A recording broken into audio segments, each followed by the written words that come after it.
What's going on, guys? Welcome to a new episode of Spartan Ownership here, and I am with Master Chim, a previous guest actually here on the podcast before. We spoke about masculinity, we spoke about strength, we spoke about so many different subjects. He is the founder of the Pressure Project. He has a podcast. He has an awesome website as well with many different resources, such as building your own tribe with the loyalty matrix. You got the Warrior-Continuum? Yep. Yeah, and then the third thing you got going on, I heard, is something about a business project now, like helping people with businesses. So I have a member site, right? So my you guys know my podcast is the Pressure Project, and I've been doing it a little over 3 years.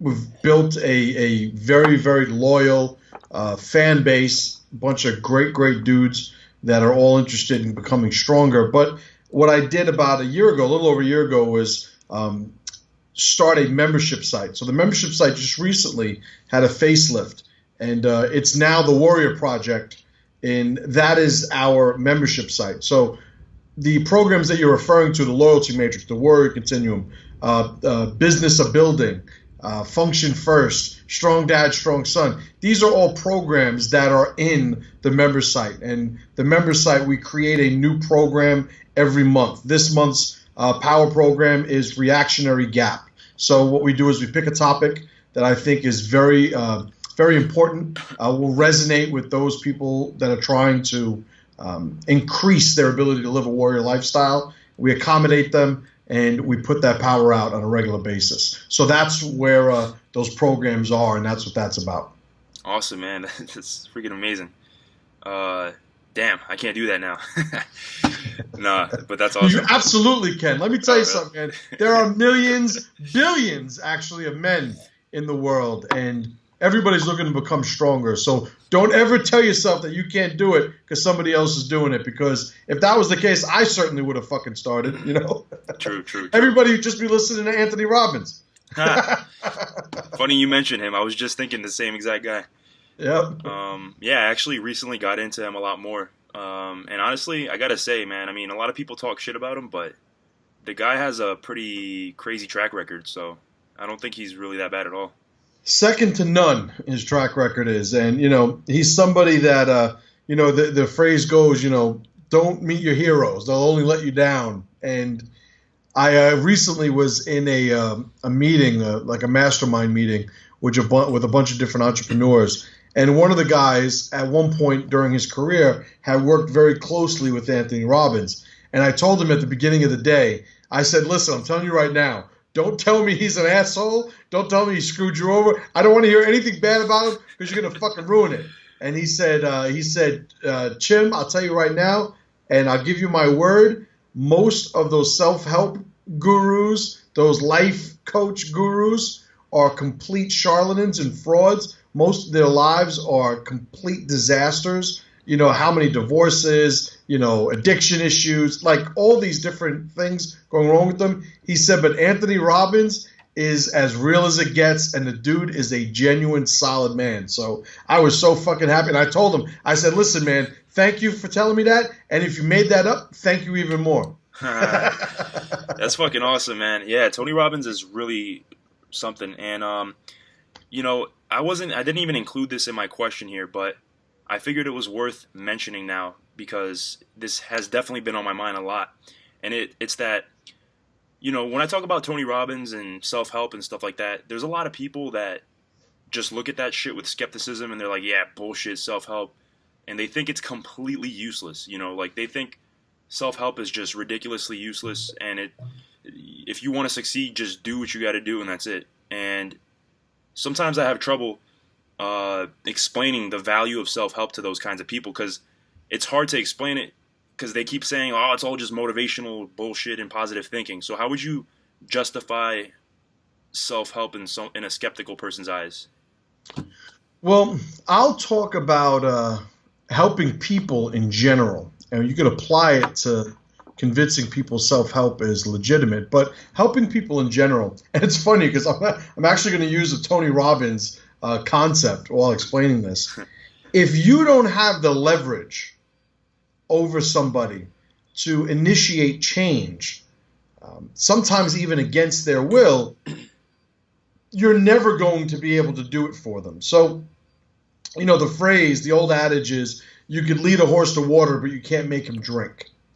And the whole thing is, if you have just, engorged yourself in a meal, let's just say, and you are as far from hungry as you could possibly be, and I offered you something else to eat, you'd say, no, I'm good, no thank you. If I offered you something that tastes disgusting to eat, you'd probably not only say no, you'd ask me if I'm fucking retarded. But if you were absolutely famished, starving, I could take the most disgusting tasting thing on the planet, and you cannot get it into your mouth fast enough. And it is all leverage. So perspective is a very, very integral part in what people would consider self-help, or, from the coaching end, mentors, lifestyle coaches, life coach, whatever the fuck you want to call it. It really comes down to leverage. And I know when I'm initiating some sort of share with somebody, I'm trying to share power with them, I'm trying to share insight with them, trying to share information I just happen to have that I know they could benefit from, I recognize very early on, because I look for it, if the leverage exists. And if there's no leverage, I will tell you, Max, listen to me, 10 out of 10 times, you are wasting your time, energy, and resources trying to help these people. You need leverage. Mm-hmm. That is really interesting that you mentioned that, because I was doing a program by Tony Robbins where he was talking about exactly that concept. So I know exactly what you're talking about, and you just explained it in a way that clarified it even more, because at first I was kind of confused about it. So thank you for that, and yeah, definitely know what you're saying. And that's kind of what I was thinking too. Yeah, with those people, it's not even worth really wasting the time. I mean, let them be if they're so damn proud. But right, and when situations for them change, the whole thing is, if you're going to build any of longevity in terms of being somebody that people can rely on for help, as I'd like to think I positioned my life to become, you don't try to force feed them early on, because when they are hungry for that information, they're hungry for that knowledge, you want to make sure that you haven't burned the bridge and they still, feel comfortable reaching out. And if you help them later on, so be it. So if you're talking about building a timeline of longevity in doing these types of things, you have to have that process early on to not only not waste energy and resources, but also potentially not burn a bridge. Chim, sorry about that. That's okay. No, I was talking to somebody on Skype, actually. Oh, you're talking right now? Yeah, I'm doing an interview. Yeah. You ruined it! I apologize. My bad. Oh, man. No, we just got... I'm sorry about that, Master Chim. That's all right. Sorry about that. I should have told him beforehand. I thought he left, actually. What's it called? My bad. I'll edit that part out. It's not a problem. All right, cool. Life happens. Yeah. Yeah, man. Sorry about that. But yeah, so that kind of like broke my freaking pattern. Another Tony Robbins term, huh? Right. Pattern interrupt. Yeah.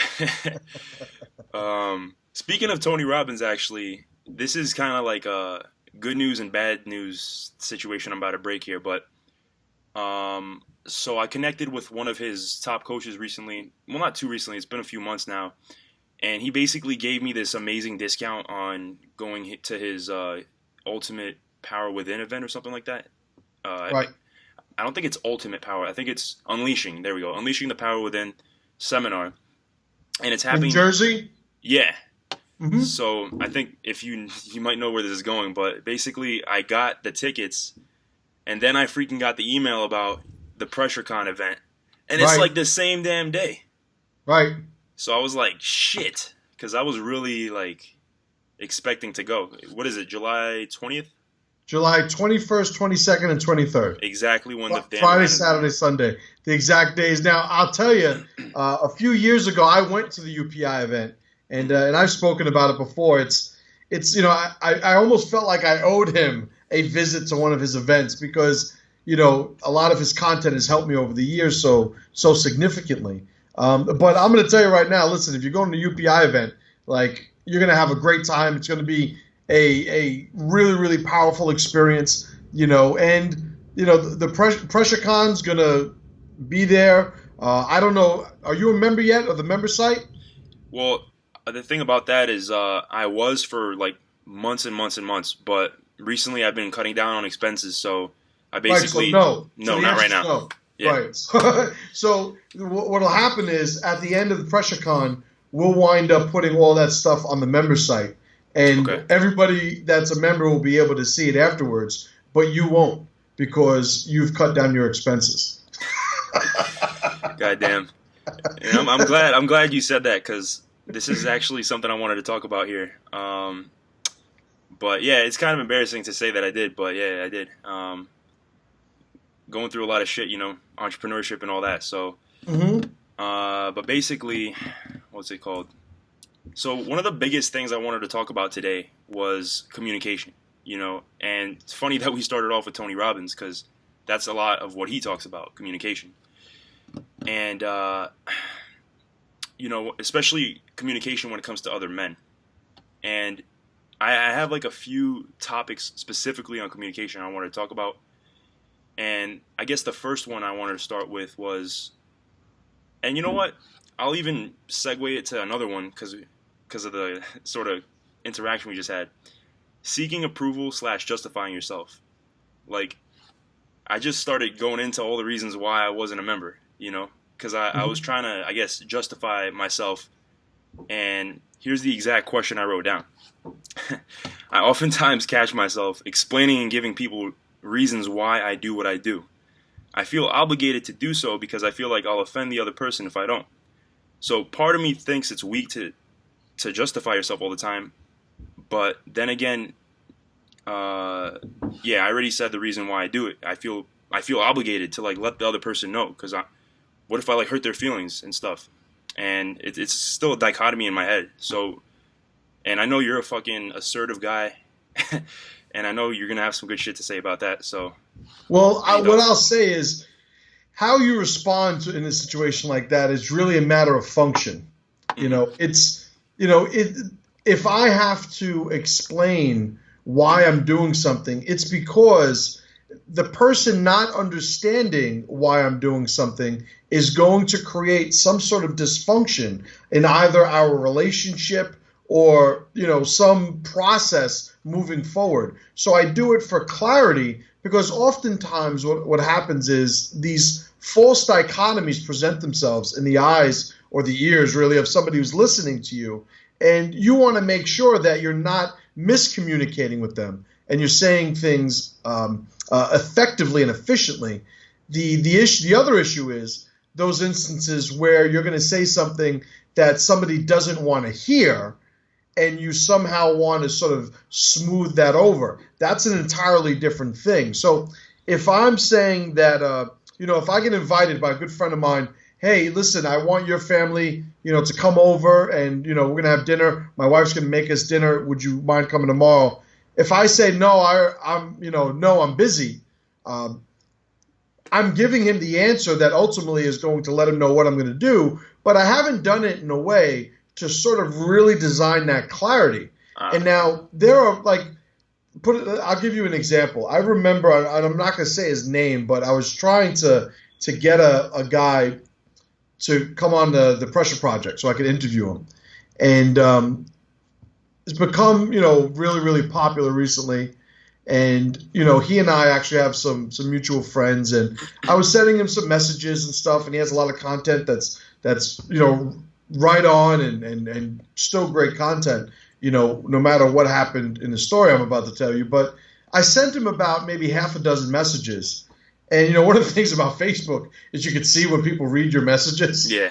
And he was reading them, and he never responded. Like, he literally was, ignoring me. So there's a certain point where I'm like, well, fuck this guy then. But even that is me becoming a little bit too invested in what this interaction is. I don't know him. He doesn't know me.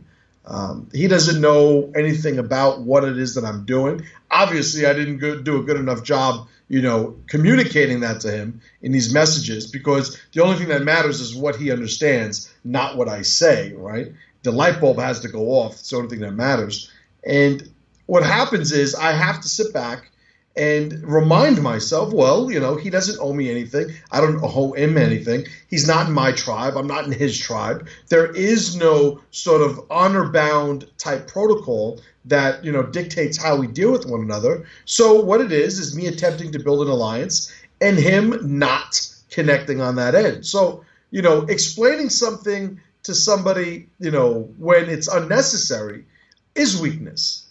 Because if you're adding information beyond communicating the idea that you were trying to communicate, then all you could do is waste time, waste energy, potentially create misunderstanding, right? So one of the teaching concepts that I teach my instructors here at my academy, my MMA academy here in New York, one of the things they do is we talk about the light bulb concept. So when they're explaining something to a student, there's a certain point where you see that sort of feedback, the physiological feedback of somebody understanding what you mean. They brighten up, and we call that the light bulb moment.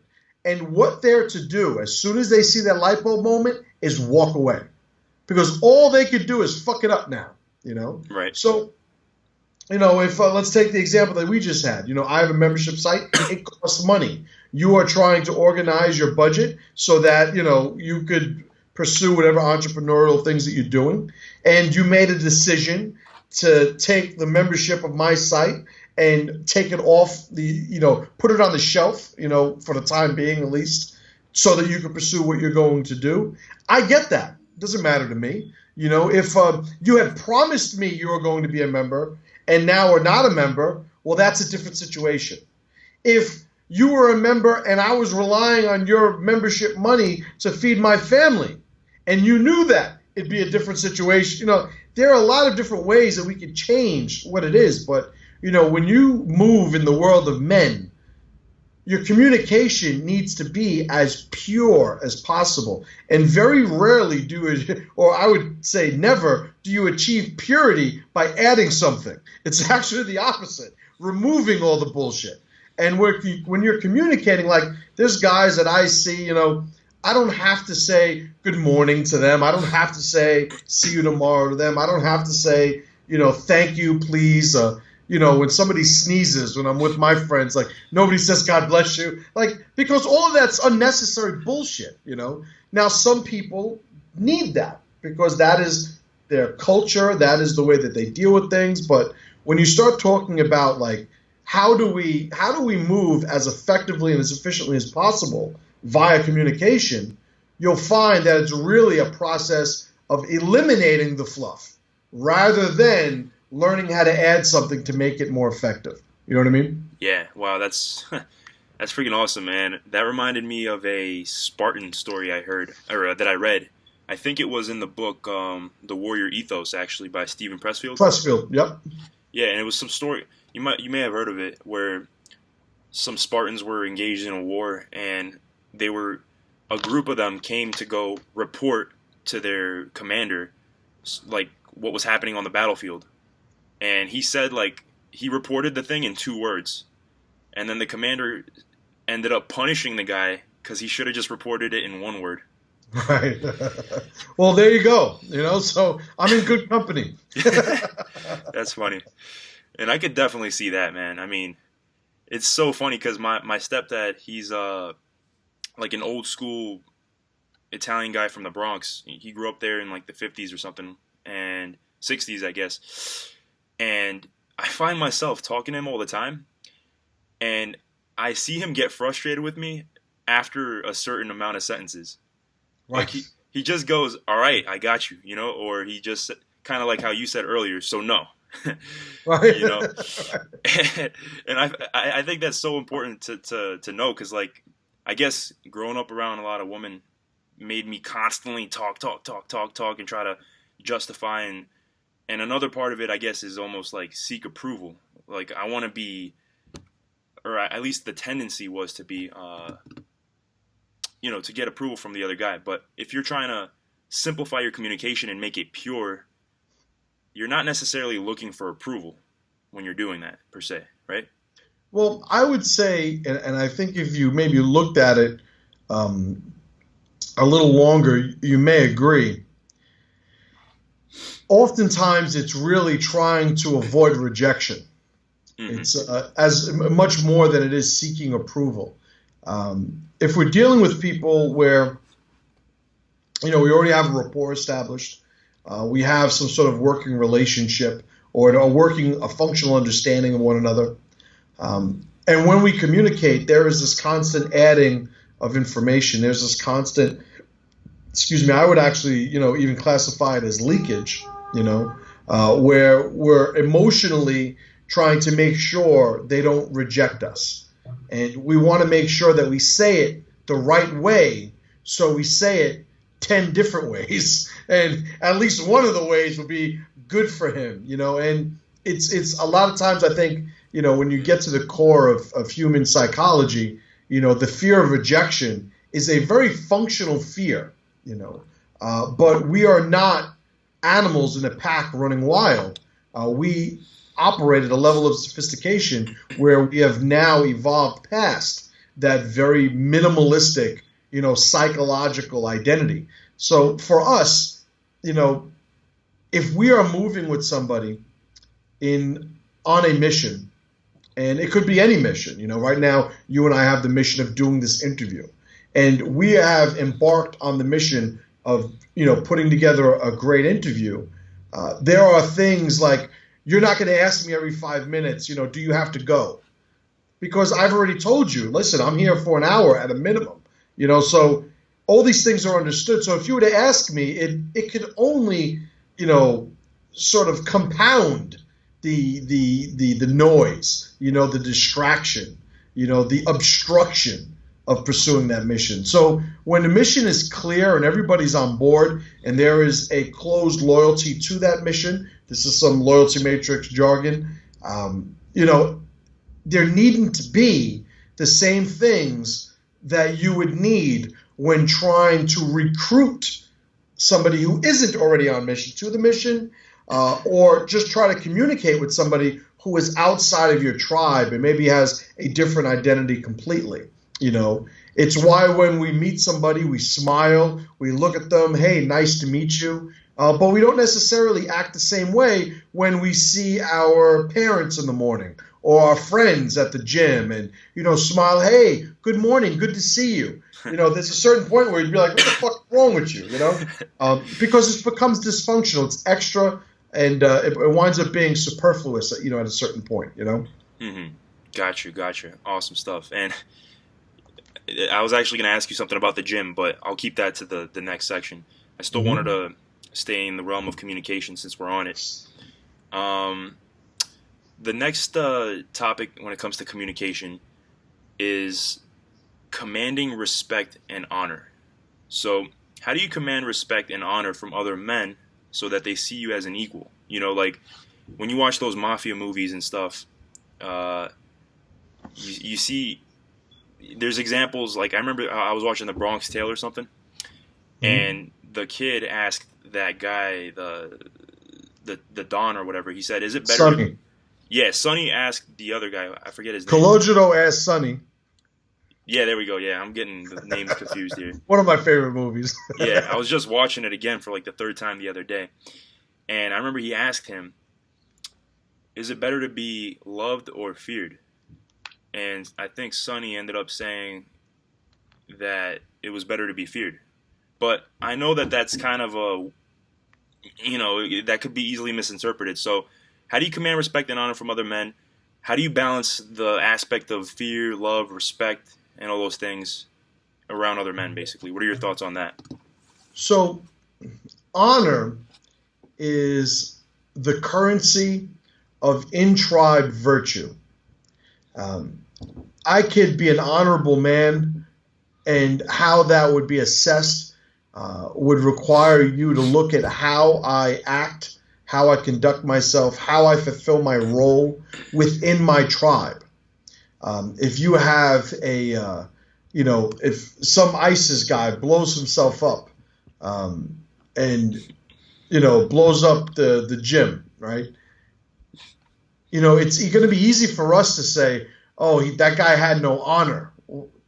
And if we said that, it would be very not only inaccurate, but it would almost be arrogant, because we would be projecting our sense of honor, our in-tribe honor, on his identity.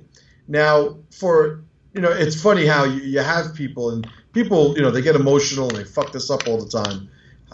You'll have an ISIS member, kill himself for his beliefs, for his tribe, but he'll kill people in our tribe. And we want to dehumanize. We want to say, this guy has no honor. He's a coward. He's this, that. But, our country, people on our side have always had spies, have always had assassins, have always had, pretty much the same role, but as a part of our tribe. So these things, it's one of the reasons why tribe is so important, the concept of tribe, because so many of these things don't work when you don't sort of place it on the sort of paradigm of in-tribe and ex-tribe, and there being a wall of identity where the benefits and the identity and the protocols change depending on what side you are.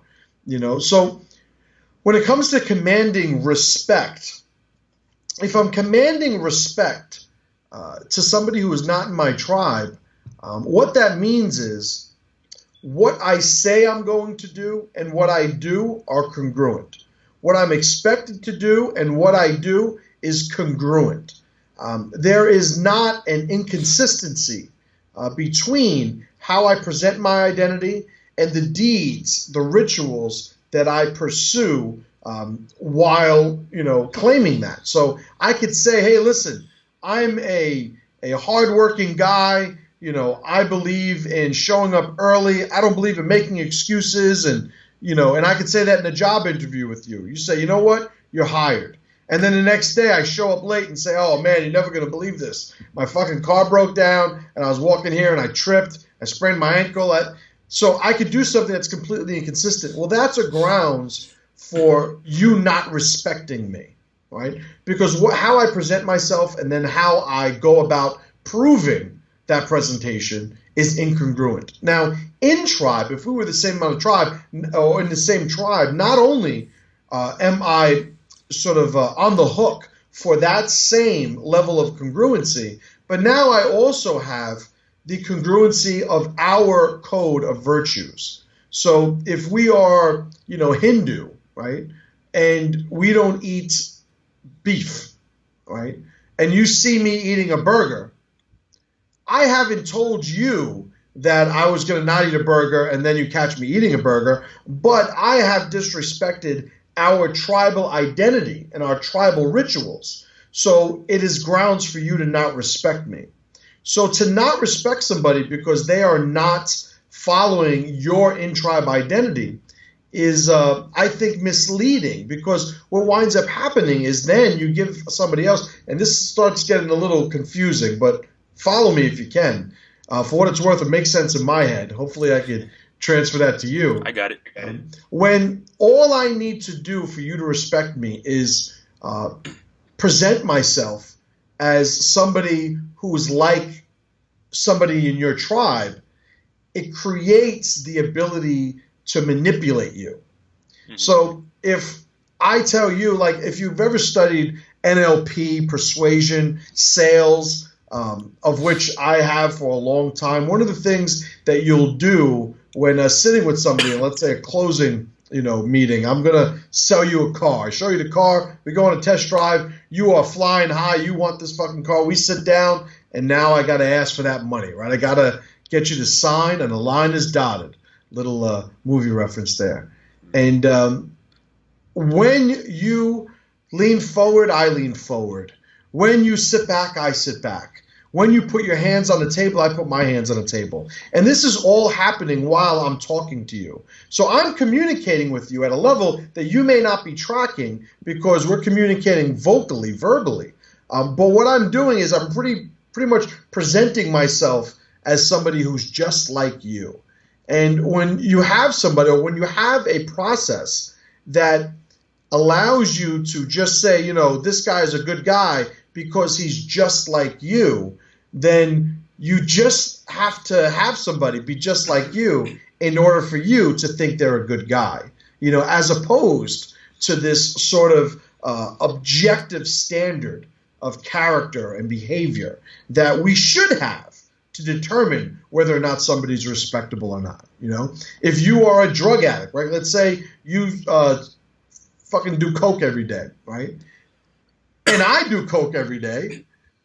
You would be remiss to say, oh yeah, this guy's a good guy because he does what I do. Because doing coke isn't a good thing to begin with. But if all I need to do is mirror you, you know, in my rituals, in my identity, in order to get this guy's a respectable guy, then the function is not present. There's no functional aspect to that type of interaction. And in these days, in day and age, you have people that don't have that sort of standard that exists external to the interaction of two people, that standard that exists that we measure people by. You know, and call somebody a good guy, call somebody a stand-up guy. You know, I grew up in New York. I've known really, really good guys. I've known really, really bad guys. I've known clowns. I've known really, really serious men. And the one thing I will note that I've always noticed with the serious men is they may not do things that I agree with. They may not make the decisions that I would make, but I will say they all live by a code. And one of my biggest criticisms for so many of the derelicts of today's society is they don't have a code. And when you don't have a code, you know, there's no difference between who you are and your identity and a common feral animal, you know, because an animal is built on survival, just like a man with a code, without a code, is built on survival, you know? Mm-hmm. So that's interesting. So you're saying that tougher guys. Hold up, I think I hear some like back. What's the word for it when I hear the sound on your side? Okay, now. All right, now it left. It left. All right, cool.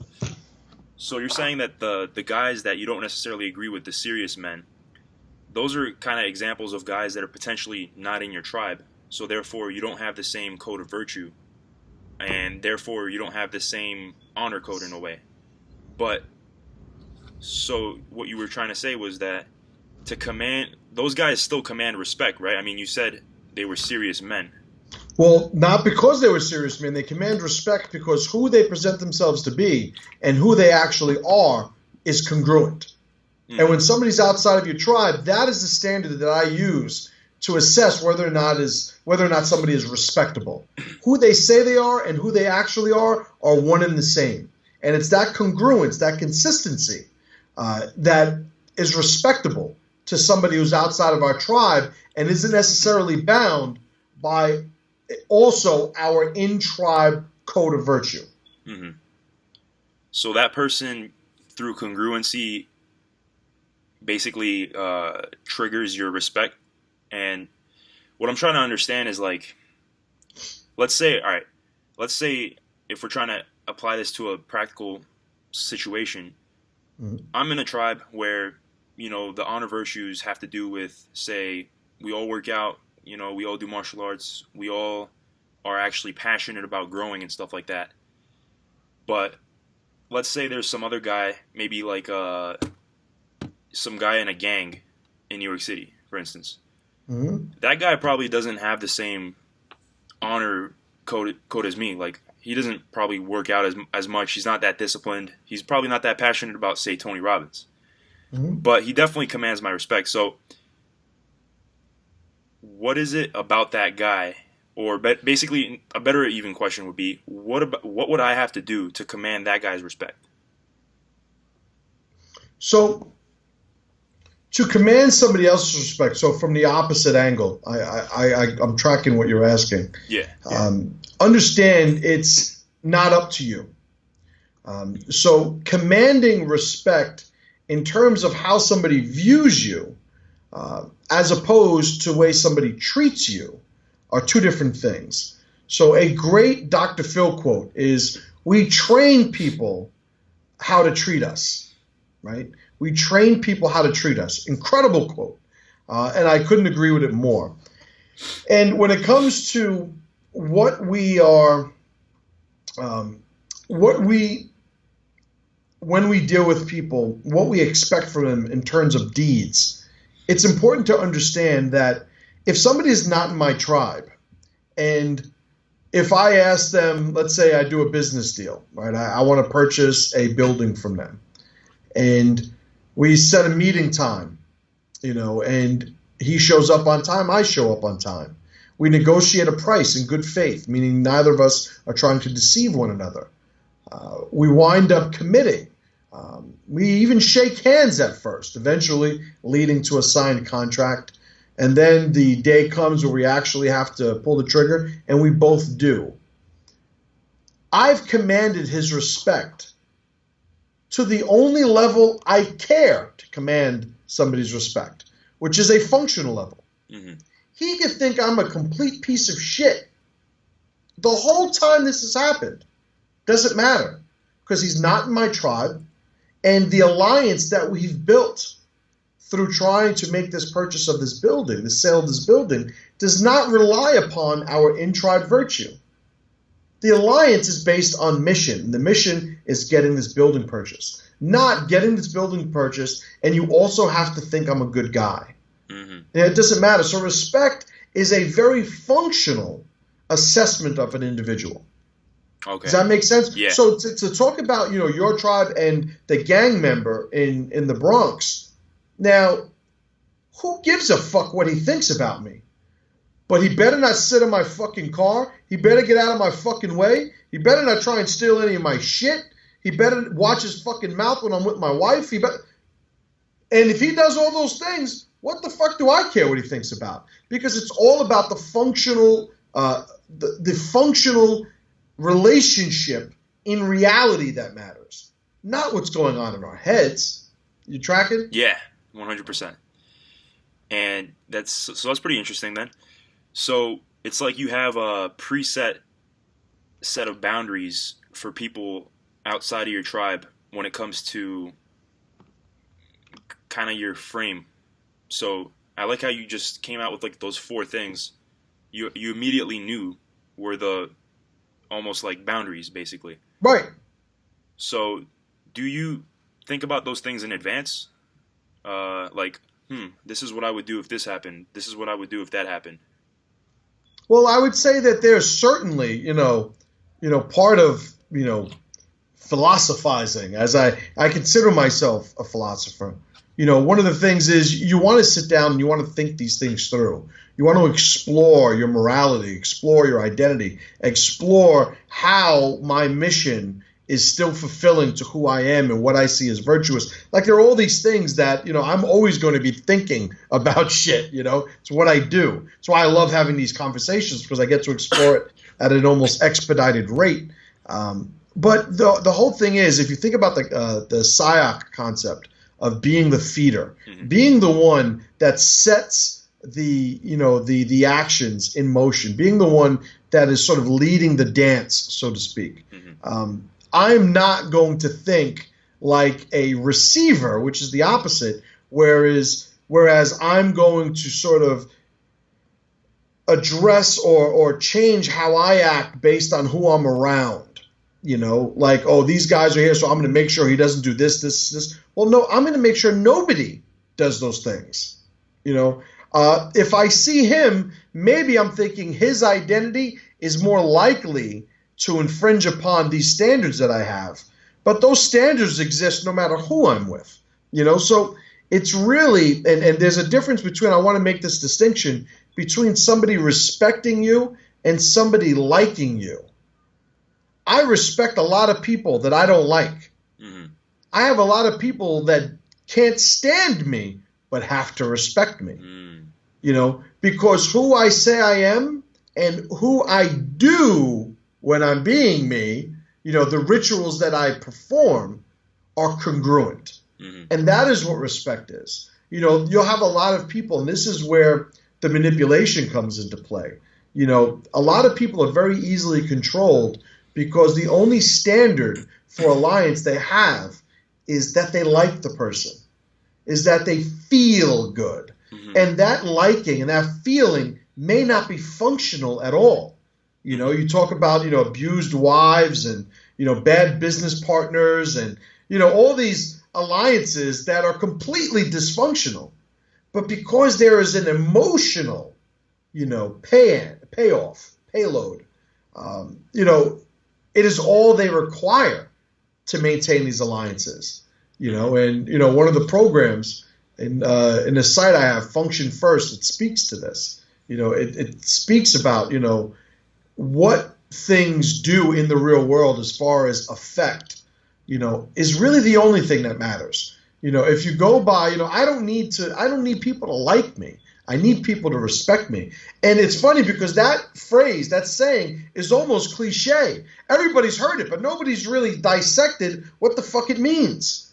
I don't need you to make me feel good.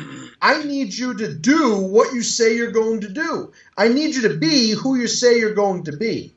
Because if you don't do what you say you're going to do, if you don't be who you say you are going to be, then how you make me feel is irrelevant. You got to go because you are dysfunctional. An alliance built with you is a meeting of two identities to pursue a mission. Well, if you are dysfunctional in the way you present your identity, how can I ever expect you to be functional in an alliance with that fraudulent identity?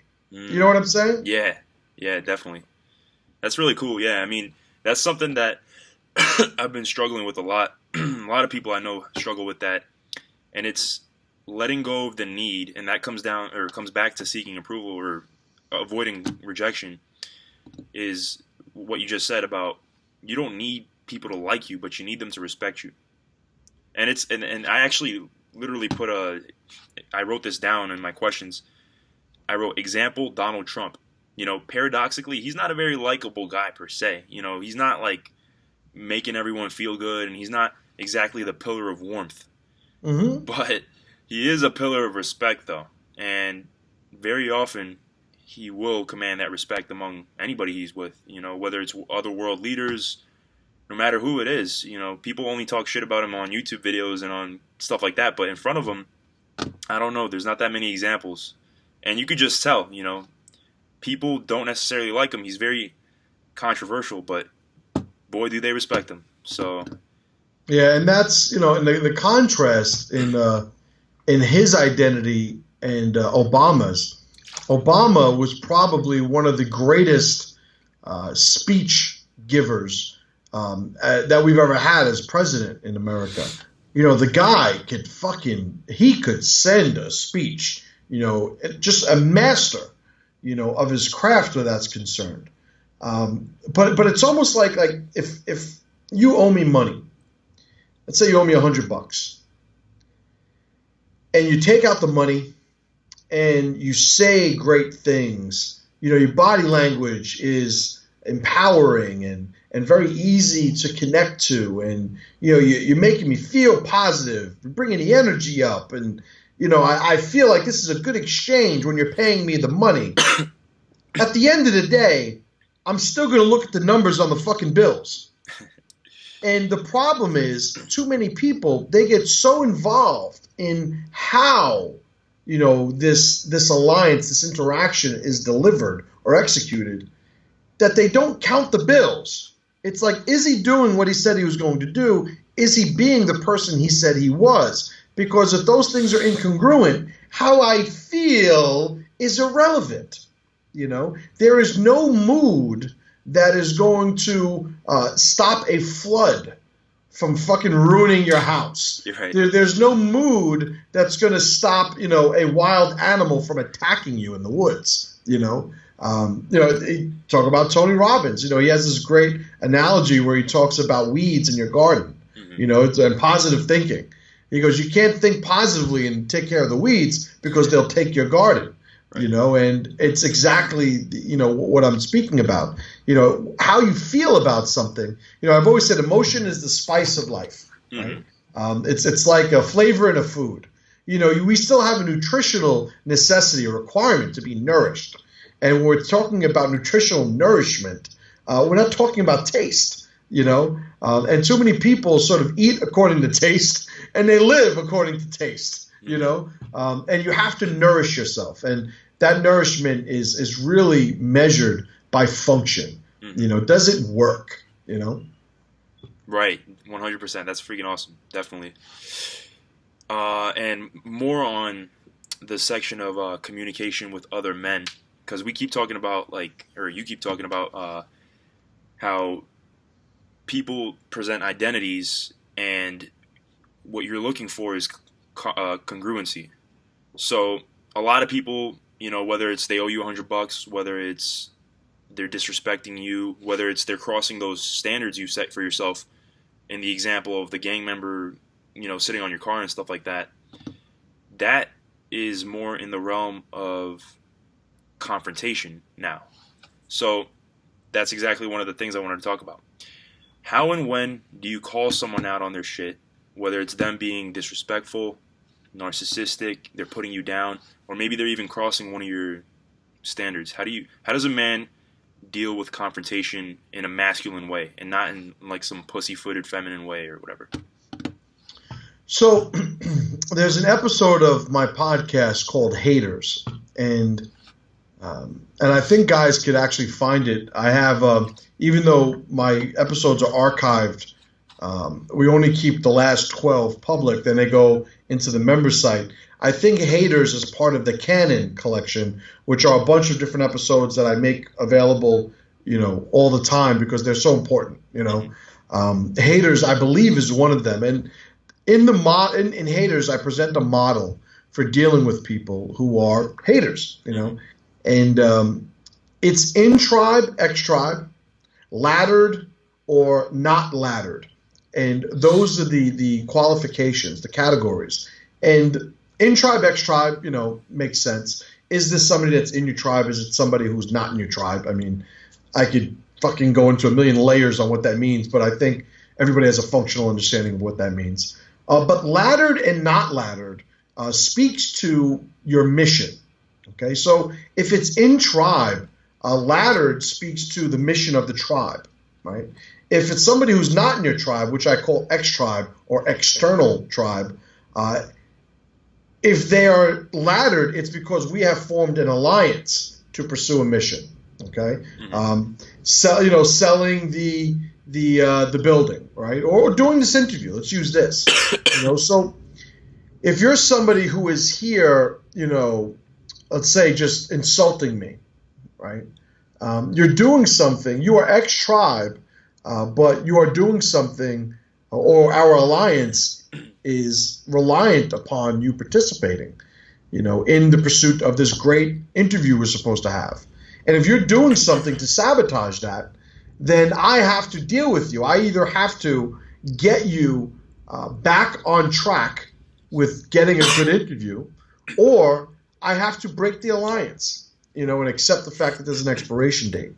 Now, the getting you back on track is what's important because, let's take a road rage as an example.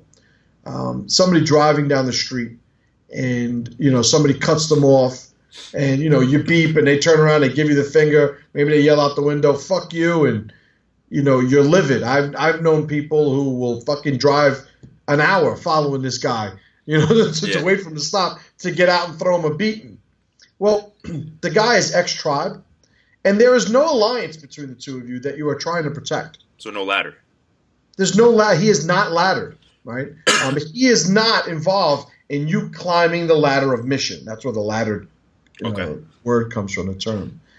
But there's a story of a Muay Thai fighter, a K1 fighter named Alex Gong, who a bunch of years ago, I think his car got scraped. He was outside of his gym, and a guy driving by, I believe, had scraped his car and kept driving. Well, Alex Gong, in Muay Thai shorts, no shoes, no shirt, chases the fucking guy.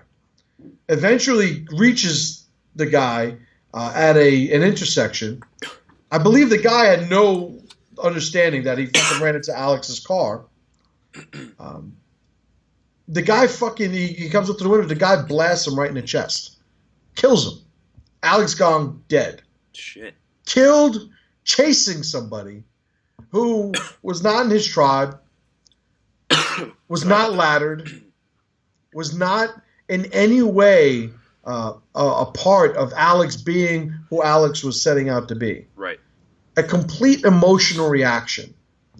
People can say, oh, well, if anybody calls calls me a faggot, I'm punching him in the face. Okay, let's say you are an NFL player, right? And you go to show up at an away game, and you have 10,000 people calling you a faggot, right?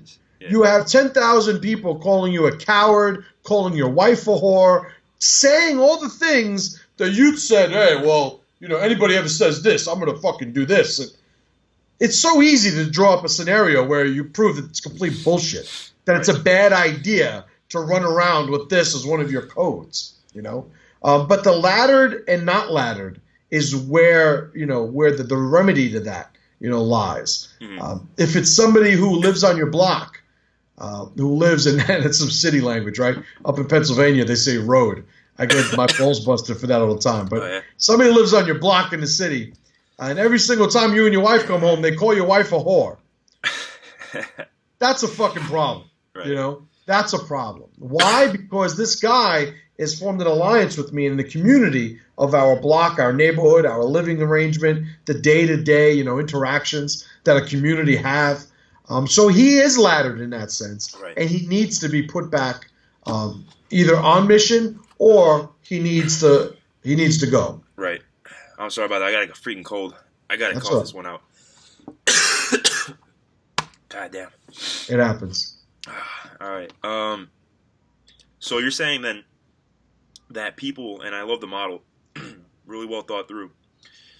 So you're saying that people who are ex-tribe and not laddered aren't even worth the confrontation in the first place if avoidable? How many stray dogs do you get angry at? How many storms do you get angry at? How many fucking avalanches should you punch in the face? It's the same fucking thing functionally, you know? But if you're thinking emotionally, it's a whole different fucking story. I mean, they write novellas based on, the allure of emotion. Right. Like you think about all these novellas that all the wives and mothers watch, they're all fucking ridiculous. Like nobody actually has lives like this, right. But it is so overladen with emotion, the spice of emotion, that it's a guilty pleasure for a lot of people because they don't have to think. They don't have to think in terms of what works. They can just go completely on feels, Yeah, definitely. So then, in the case of a situation being in tribe and laddered, that's when you would deal with, or that's when you would be way more likely to confront someone, whether it's them being disrespectful, etc. So, if someone is disrespectful and it's in tribe, what is one rule of thumb that you use to confront that person? Well, number one, you have to do it immediately. Because if somebody is in tribe and they're laddered, it's that is saying that your pursuit of mission is contingent upon this person holding up his end of the alliance. Mm-hmm. And if he's not doing that, that threatens the very mission of the alliance and the tribe. So you have to nip it in the bud, so to speak. Get on it, and when you confront them, you have to speak in terms and in reference to the mission of tribe. Mm-hmm. It can't be, you made me angry, put your hands up. It has to be, you're questioning my honor, you're disrespecting me, you're sabotaging our ability to pursue our tribe's mission. Either we're going to handle this now, or you're going to go, or I'm going to go. That might be the case. And that is how you bring it to a head. Now, usually tribes have protocols for how these things are handled. The concept of a duel, right? Whether it's a fist fight, whether it's a challenge with fucking pistols, fucking swords. Right. That is a very in-tribe protocol. If somebody has done something who is not in my tribe, and let's say they killed one of my kids, I'm not challenging him to a duel. I'm going to find him when he's sleeping and shoot him in the back of the face. He doesn't get a shot. He doesn't get a chance. I don't make this big, boisterous, I challenge you for the honor. No, you are not in my tribe. The same way I would kill a fucking mountain lion that snatched one of my kids. I'm going to hunt that fucker down and make a coat. You know, not saying I'm doing that with the guy. I'd probably do it with the mountain lion. But, you know, so the whole thing is even the very concept of a duel is an in-tribe ritual. It is not for people who are outside your tribe. What you are saying is, look, rather than my crew and your crew killing each other, that would decimate the tribe. So we are going to agree to handle this, me versus you. You've even had instances, people having a duel in tribe via proxy. My champion versus your champion. Mm-hmm. My representative versus your representative. Mm-hmm. Trial by combat. Well, what is trial by combat? It's the laws of a tribe.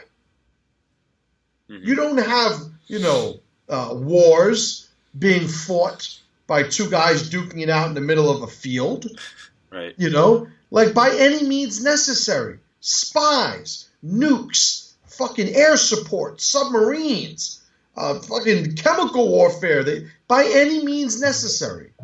Because if somebody's not in your tribe, you know, there are no rules. You know, it's like you talk about the Geneva Convention, you know, the agreement of all these countries post-World War II, rules of conflict and rules of war. Well, the whole reason you're going to follow those rules if you are engaged in some sort of a conflict is because you are avoiding the consequences of the people you've made that agreement to putting on you if you happen to go against them. So even that, in a sense, it is the consequences of an in-tribe honor, you know, because we've come to this alliance, right? This convention is a treaty signed by all these people to conduct ourselves a certain way. Well, if somebody is not in that agreement, we don't expect them to follow it. They don't have the same consequences, per se, that somebody who's made that commitment, who's given that oath, you know. So if we don't understand what in-tribe and ex-tribe is, there are so many functional ways that we progress in life that we're never going to be able to fucking square away. Mm-hmm. Beautiful. Beautifully said. Trying to see what to bring up here because I have quite a few things and we're already reaching the almost hour mark. So I've got time. I'll give you at least another 20 minutes. Oh, all right. Awesome then. So, okay. We spoke about duels, and that's actually one of the things I wrote too. When is it time to duke it out? Or should physical confrontation really be for self-defense reasons only? It has to be functional, right? It has to be function. Pedophiles, right? People who are sexually attracted and find sexual fulfillment in sexually engaging prepubescent children. I'm of the mindset that they need to be killed. They need to be shot in the back of the fucking head and thrown in the river. Probably the ocean. Don't fuck up the river. Right. Now, what is, you know, oh, well, there are a bunch of people. We're supposed to round them up and kill them. And not wanting to answer that question, I will say that when you start killing them, the number of them starts going down. You disincentivize that behavior. Are there going to be people who are still going to be pedophiles? Absolutely. But they're going to know in this tribe, we fucking shoot them in the back of the face. That's what happens. So by all means, do what you're going to do, but understand what the consequences are as soon as we identify you. You know, and that is going to disincentivize that identity, disincentivize that ritual, disincentivize that behavior. Is it going to eliminate it? Of course not. Human nature is what it is. You know, so there are going to be times where it is very functional to be violent, right? It's very functional to kill somebody, to engage them violently. There are other times where you're going to really want to punch this guy in the face. But, you know, have you ever watched The Godfather? Yeah. So the end of the first movie, the end of the first Godfather, Michael Corleone orchestrates this incredible plan and pulls it off perfectly, where the heads of all the families, the competitive families, all murdered at the same time, right? The same day, he's baptizing his sister's newborn, and he orchestrates this whole thing. Right. He didn't shoot anybody. He didn't hit anybody. He didn't kill anybody himself, but he put it out there. He's the one that orchestrated. He was the feeder. He was the general of those actions, of that mission. So there are times where, we'll be violent, but it's by proxy. There's going to be other times where, we're really going to want to kill somebody. But if we sit down and maybe give it a day and let our fucking heart rate come down and let the red blood, go down from our eyes and we snap out of it, we see, oh man, I'm so glad I didn't fucking kill that guy. Right. I would have thrown my whole fucking life away.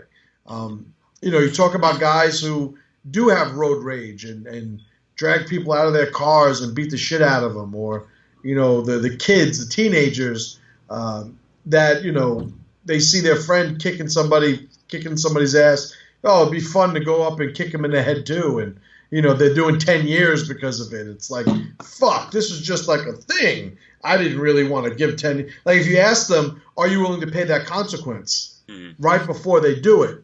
And they aren't, blinded by emotion, they would say, oh, no, I'm good. Like, I don't have to do that shit then. But because emotion blinds them, they wind up acting dysfunctionally.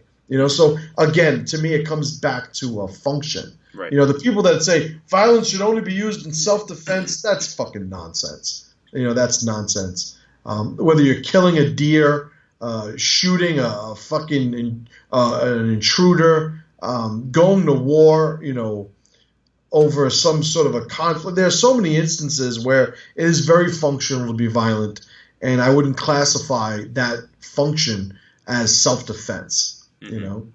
Gotcha. So basically it comes down to function and then asking yourself if you're really trying to pay those consequences. And another example that came to my mind in reference to function would be in the civilian world. If you had a problem with someone, you could probably just talk to them about it. But because that's the function, the outcome you want, the mission that you're after is you want to restore the relationship if it's someone in tribe.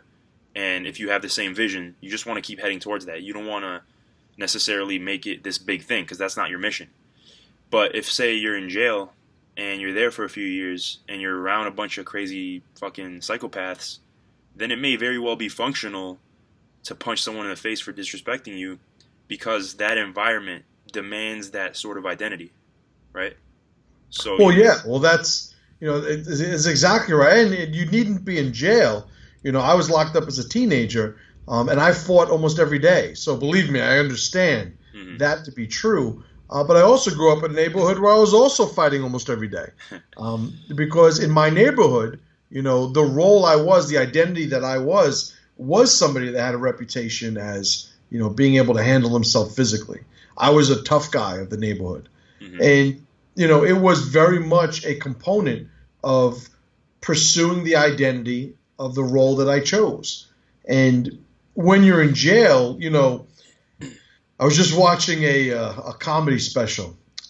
Tracy Morgan, the guy from 30 Rock and Saturday Night Live, black guy, he was funny. He said that he had this aunt that was always busting everybody's balls. And, her brother was locked up and she went to visit him and she was busting his balls. And, he was trying to say something positive. And she was like, get the fuck out of here. You're in jail. There's two types of days.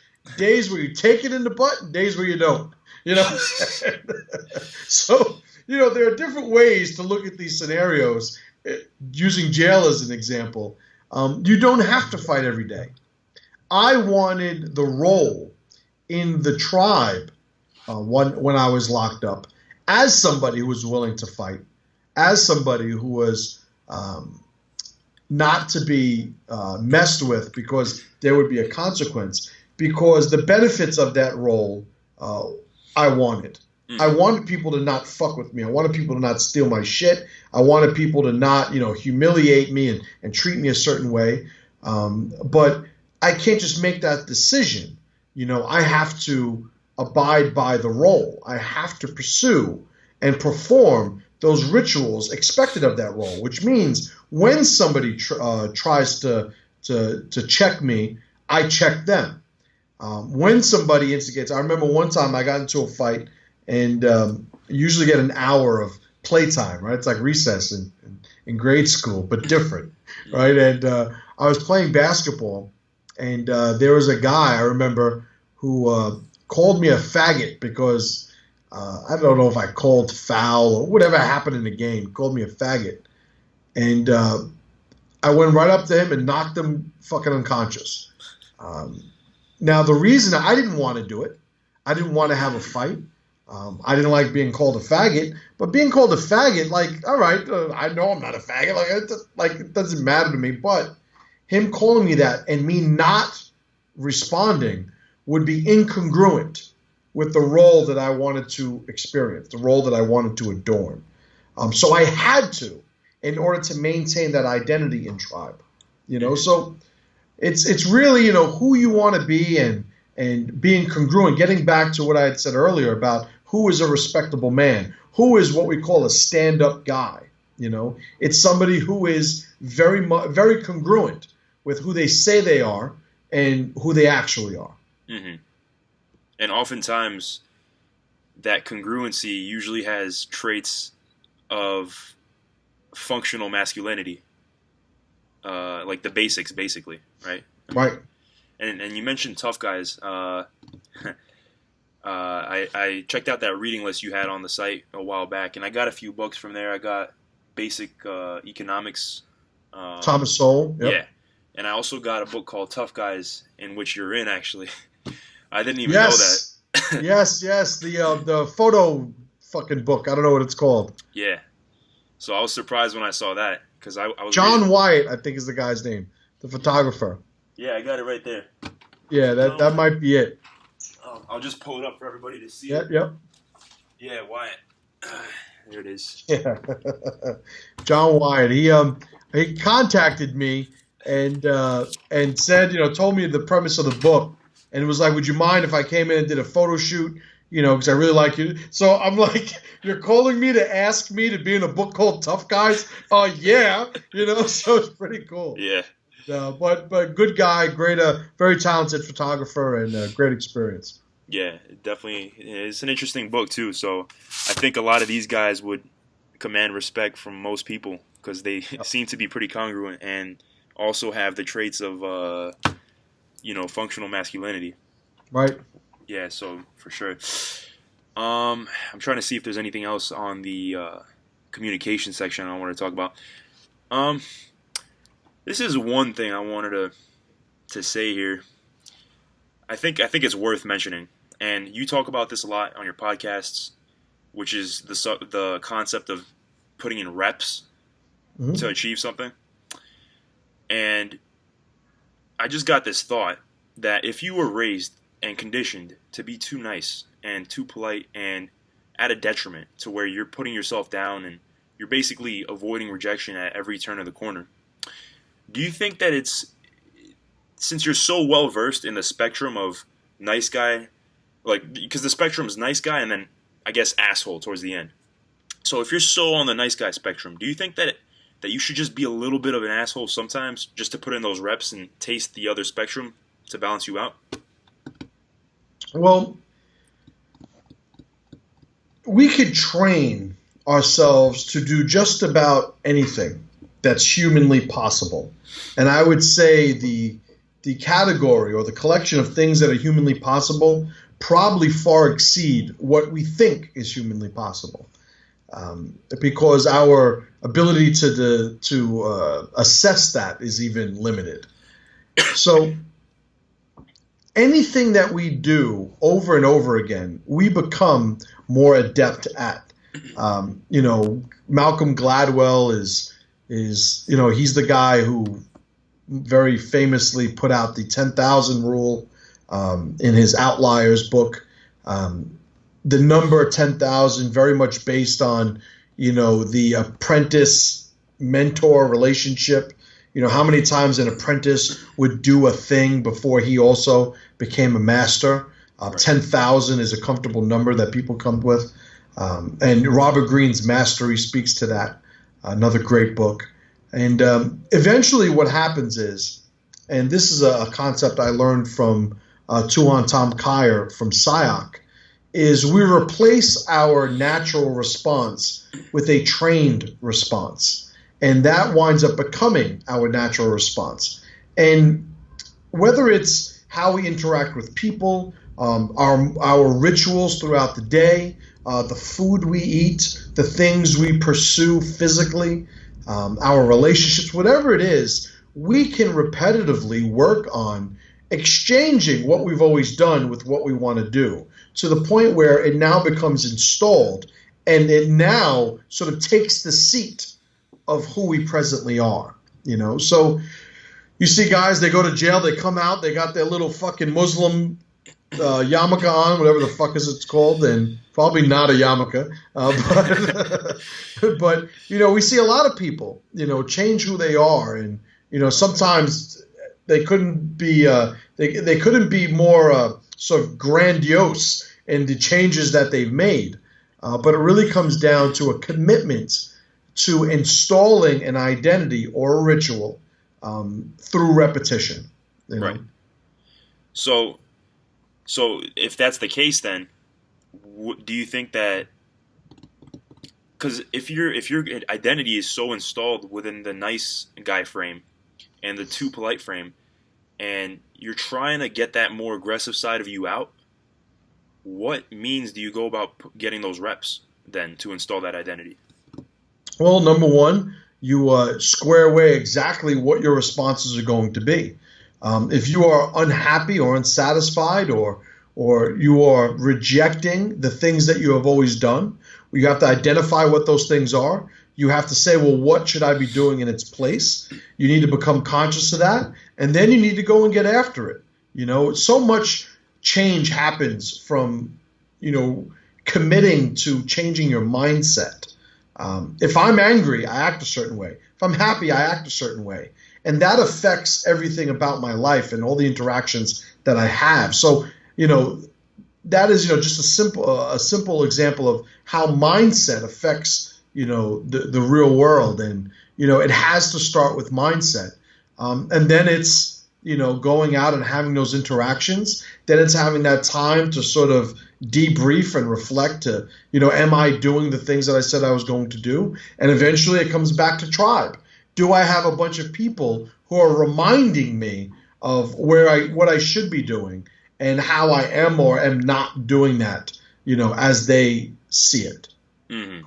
All right, got it. So square it away more in advance, commit to it, change your mindset, try it out, reflect on it. Got it. That's a great way of putting it. And that kind of concludes it on the communication section. There was a few things I had outside of, say, the realm of communication with other men. I mean, it's all sort of interrelated anyway, but I remember we went to the gym a while back, and you mentioned something I've never thought about before, which was gym etiquette. And, I think it's worth mentioning because, it's just something that a lot of guys go to the gym, and there's a lot of different reactions that you can see. Some guys are just big guys. They're walking around, they got their shoulders back, and they're kind of like, I don't want to say the alphas of the room, but they have a certain way of carrying themselves. Then you got people that are, wearing hoods, and they're almost scared of revealing their face or something. And then you got people that are constantly looking around to see who's looking at them. So there's all these different things going on. And I was just wondering what some gym etiquette tips were for men, that if you had any in mind. So specifically gym etiquette, sure, a couple of them. Somebody has headphones in, don't talk to them. If you pick the weight up, you can put the weight down. One of my biggest peeves is the people who they'll take up a big, a heavy set of dumbbells, heavy being relative, and when they're done with their set, they just drop them on the ground. Number one, it's noisy. Number two, it's dangerous. Number three, it's how you fuck up the equipment, right? I would say when you go there, understand that there's an energy in the room. And if you want it to be a good room to visit over and over again, you're responsible for not wasting that energy, not sabotaging that energy, but rather adding energy to the room. What does that mean? That means when you're there and you see a bunch of guys working out seriously, don't sit next to them on your phone. Don't have a conversation about something that has absolutely nothing to do with, the gym and working out when you're within earshot of a bunch of people who are focused as fuck doing what they're supposed to do. These are the things that annoy the fuck out of me, If you don't know how to do something, ask somebody. If there's somebody that you don't feel you could ask, then you need to fucking handle that. You need to go and either pay somebody to help you, go ask somebody who owns the gym to help you. But it is also a distraction. The reason we do that, it's a distraction when you see somebody next to you who's going to fucking kill themselves. And I'm here working out, and I'm like, this fucking kid's about to fucking throw his back out. This kid's about to slam a fucking dumbbell on his head, and I got to stop what I'm doing to fucking make sure the retard doesn't kill himself, Right. Don't be the fucking retard, they're a lot of times they're very, very common sense things. And the reason why this is important, and I think it's important to bring up that reason, is this is how all of these identities who are all on their own separate missions can coexist. I talk a lot about, in America, one of my biggest criticisms of the Muslim hordes that are making their way here is not in the good or bad value judgment of the way they live their lives. I don't need to base my argument on good or bad. The whole thing is it's incompatible. So if people come with identities that cannot exist here with other identities, then they are incompatible and they're going to sabotage the environment of, in my example, the country. In the gym, getting back to that, if you're somebody who does shit that's dangerous, who's goofing off, who's talking about, the TV show you were watching last night, while there's a guy next to you going for a fucking PR on a squat, these are the things that create conflict, create obstruction, eliminates the energy of the room. One of the biggest reasons why, gyms play music a lot is because it drowns out small talk. It keeps the energy high. It gives the person who's designing the environment some control.